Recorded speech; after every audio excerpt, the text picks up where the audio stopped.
Hi again, Doc Wild here with the last little bit about PPE. Going to talk to you about mask wear. I know there's a lot that's been coming down recently, DoD guidance, CDC guidance on how everybody's supposed to be wearing masks when you're out in public or when you're within 6 foot of somebody else. The main purpose of this is really to protect other people from you. The mask is not necessarily protecting you from coronavirus that's in the air.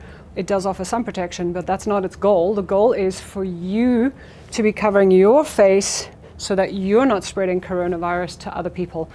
Some asymptomatic spreaders, people showing, before they show symptoms, may be spreading a little bit of virus for about 2 days. We know that. So that's why it's important that we do wear masks when we're out in public or close proximity with people, especially if we're in places where there are high risk or vulnerable populations. So let's talk about correct mask wear though, because again, PPE needs to be worn responsibly, and you need to think about spreading virus and how you are now at risk yourself if you're putting something on and off your face. So I've got a couple of different masks here for us to look at. The one that a lot of people are familiar with, of course, is your surgical mask. But before we do all of this, I need you to look at the table and understand that this is a sterile surface.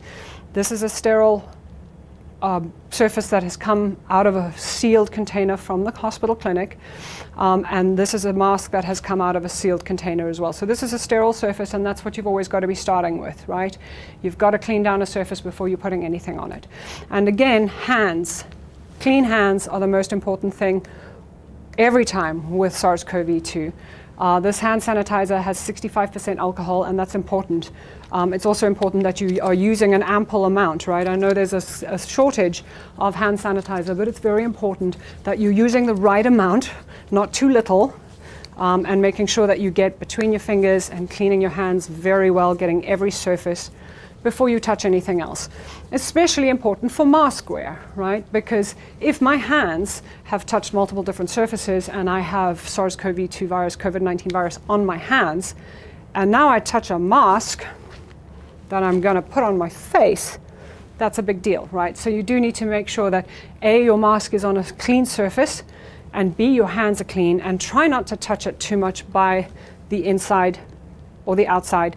Try to hold it in an area that is not going to be immediately over your mouth or nose, right?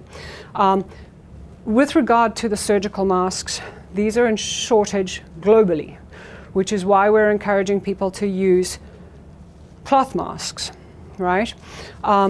These are designed for single use for hospital workers. They are made out of a paper-like fabric, not a fabric, and they are designed for single use. We are reusing them in hospitals with very, very strict criteria on how we do that. But these are not the masks that we're recommending for everybody to be wearing on a daily basis. I am showing you how to use these though, because I know that people do have them out there, and it's important that you understand how to use all of these masks. There are two sides. One is blue, one is white. Every mask that you have, you should be able to tell which is the inside and which is the outside. Why is that? Well, because the outside is exposed to the environment. If you are, for example, taking your mask off to eat, you should be putting it on a clean surface, but you are going to make sure that you maintain inside and outside, because the inside, if you are shedding virus, will be on the inside of your mask, and if you put it down on something, you're just spreading that around, right? And vice versa. If you're in an environment where there's virus in the air, you've got it on the outside of this mask now, and if you turn it around, well, you're just breathing through this fabric, the virus that's already on the mask. So try not to touch it too much. Make sure that it is clean and you know which side is which. And to put them on, you're going to try to hold it usually by the ear pieces, right? And try not to touch the mask as much as possible. So you put it over your face, you hook it around one ear, and then you hook it around the other ear, and then you don't touch it again. This is how you should wear your mask. You shouldn't keep touching it. Remember that some studies show that wearing a mask actually increases the amount of time that you touch your face, because you're adjusting it all of the time. You're messing with it and etc. So make sure once you've put it on, it fits you well and you're not messing with it, you're not changing it, you're not touching your face. To take it off, clean your hands before you touch your face. Every time. If you do nothing else, this is the most important thing that you can do, right? And when you take the mask off, you're going to do it the same way. You're going to take it by the earpiece, by the earpiece. And if you're taking it off to drink or eat, for example, you are going to make sure that you're putting it on a clean surface with clean hands and still not trying to touch it too much. Okay? So that is the surgical mask. It is exactly the same mechanism as the handmade masks for most of them. If you're tying a mask, when you put it on your face, you're going to tie the top part first and then the bottom part. Again, always holding it by the straps or the edges as much as possible. These can be reused because you can wash these. So long as you've got a double layer of fabric, and the CDC websites as well as the DoD guidance has sent out all kinds of information on how to make these. It's important that you do have a double layer of fabric though. And again, you need to have the straps on the side, always handle the mask by the straps on the side. The one other mask variant that I would like to talk to you about, and this is what a lot of our military personnel are wearing, are the gaiters, right? This is something that is not as sterile as any of these masks that you see on the table, as masks that we put on and off, because these, for example, are staying around our throat. So that's risky. I would say be careful with that, right? You do need to remember that this is now staying on your body, and if you have it inside out, for example, and you're exposed to stuff, you're then going to be putting it on your face. So that's important to remember. They are still meant to be protecting other people from you.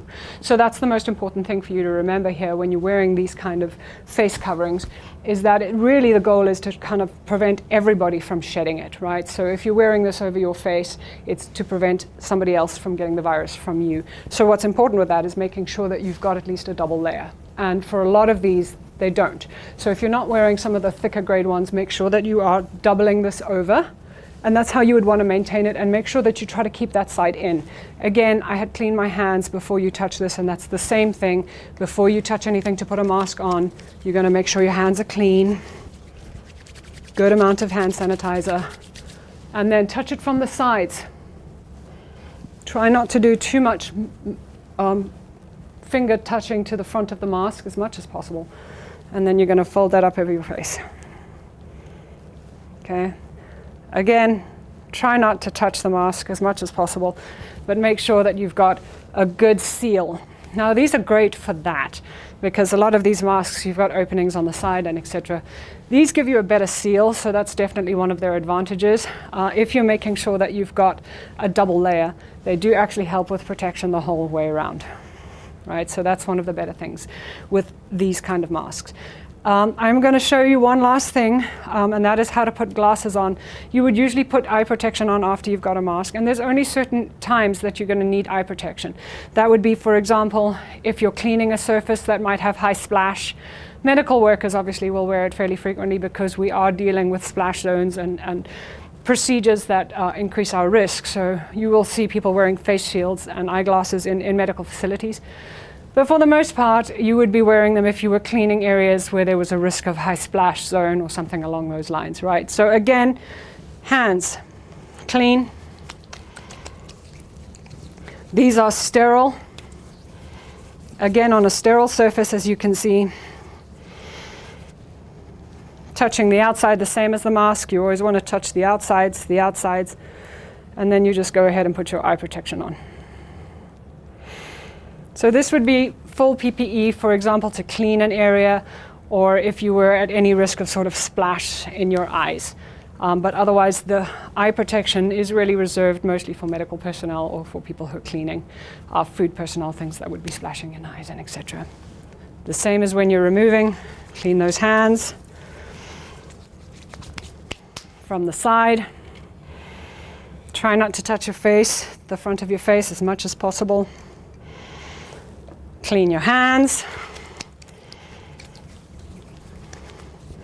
And then you can go ahead and remove your mask. Trying, again, not to touch the front as much as possible. So those are the three big take-home mask types that we have. Remember, like I said, the surgical mask is really reserved for medical providers, but they are out there, so it's important you know how to use them correctly. The homemade masks are great in that they can be washed and you can reuse them. So that's a very good use of resources. Especially seems there's an international shortage of medical supplies like this.